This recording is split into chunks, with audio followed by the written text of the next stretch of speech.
حضرت مولا علی شیر خدا نے فرمایا تھا قرآن پاک کبھی پرانا نہیں ہوگا، جب بھی پڑھو گے نیا مزہ ہی آئے گا، نیا سرور ہی آئے گا، نئی کیف۔ بڑے بڑے کٹر کافر قرآن پاک سنتے تھے نا۔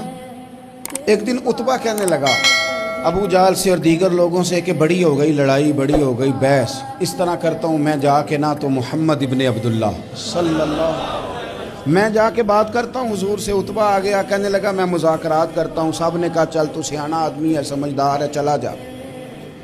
جا کے نہ تو وہی باتیں جو وہ ہمیشہ کرتے تھے۔ نبی کریم علیہ السلام سے کہنے لگا ہم سارے آپس میں ہیں، برادری ہے، قبیلہ ہے، ایک شہر ہے، پھر بھی لڑائیاں شروع ہو گئی ہیں۔